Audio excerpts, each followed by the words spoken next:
Better Wetter, een programma wat zich bezighoudt met het wettersysteem in West-Friesland, is op het stuit bezig met een onderzoek oer de Lisdodde. We willen laten zien dat als je in natte gedeeltes, want dan komt het dus voor dat je op bepaalde percelen zeg maar het water zo hoog naar boven komt dat je daar geen vee meer op kunt laten lopen. Maar wat zou je er dan wel mee kunnen doen?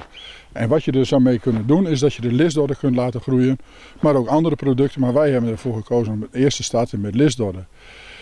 Nou, dan heb je lisdodde en wat kun je daar dan mee? Dat was eigenlijk de bedoeling van Better Wetter. En dan hebben we gezegd, nou laten we eens gaan kijken welke producten kunnen we daarvan maken. Daar hebben we andere partijen voor uitgenodigd, waaronder Tjeerd Veenhoven. We hebben gekeken bij Van Hal Ladenstein, bij de Weur. Welke dingen kunnen we er zo allemaal van maken?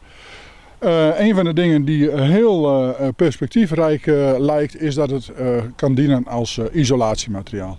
Daar is onder andere Dijkstra Duisma, maar ook Janssen in Duitsland heel hard mee bezig om te kijken of we dat kunnen gebruiken in de bouw. En dat lijkt heel goed. En dan betekent het ook dat je volume kunt maken. En dat was nou precies de bedoeling van dit project. Hoe kun je een product maken waar ook veel vraag naar is, zodat het een bepaalde volume heeft en het ook een economische verdienmodel heeft, zoals dat zo mooi heet. Een van de projecten wordt in Westergeest uitgevoerd. Nou, dit project is dit voorjaar ingeplant, hè Jan? Ja.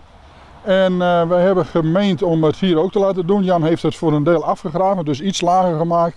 Wij hebben water toegevoegd, we hebben dat in laten planten en we hopen nu dat het gaat groeien. En we zien van allerlei dingen die nuttig zijn voor ons project. Wat we aldoor proberen met dit soort voorbeeldproeven is om te kijken van hoe plant je het, dus hoe moet je het zaaien. Je kunt het zaaien met zaadjes, maar je kunt het ook met wortels doen. We hebben dit hier met wortelstokken gedaan en gekeken en we kijken dus nu wat het oplevert. En dan zie je hele leuke dingen.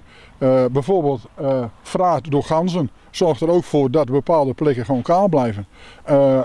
Waar oorspronkelijk goten liepen, zie je nu dat er ineens veel meer staat. Dus daar is veel meer voeding ook nog in de grond. En zo zijn er van allerlei dingen alleen al bij het zaaien die van belang zijn. Bij het oogsten zie je nog meer, want dan moet je in zo'n natte omgeving moet je ook de lisdodde oogsten. Zijn daar machines voor en hoe doe je dat dan? En als je dat al gedaan hebt, hoe pers je dat dan? Hoe droog je dat dan? Hoe berg je dat op? En daar zijn we dus allemaal mee bezig. Hebben we dus nu een paar jaar al gedaan en er zijn leuke resultaten mee behaald. Om de lisdodde te telen is natuurlijk wel loon nodig. Ik was benaderd door mijn Oosterhuis en die zei, is dat voor die? En eerst denk je van, ja, ik weet het net, ja, kost het gas en zulke dingen. Maar als dan juist met een regeljouwing van Joerderdij bij natuurgebieden dat misschien daar net niet eens mee boren worden mij en wat vaak legere gebieden binnen. Ik denk misschien is dit een uitdaging om te zien van wat is er dan wel mogelijk. Nou, op dit moment werd deze lisdodde zitten, dus groeit geen gas.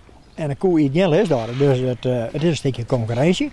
Maar je wordt een goede, ik kreeg een vergoeding voor hen, er wordt een hierprijs voor berekenen, dus in die zin, ik ga geen economische skeeën. Maar om alleen nog maar van lisdodde te bestaan, dat zocht Jan nog net helemaal zitten. Dat zie ik nog net. Maar ja, waar weet. Toen Columbus Amerika ontdekte, meende ik dat er in Indië zit.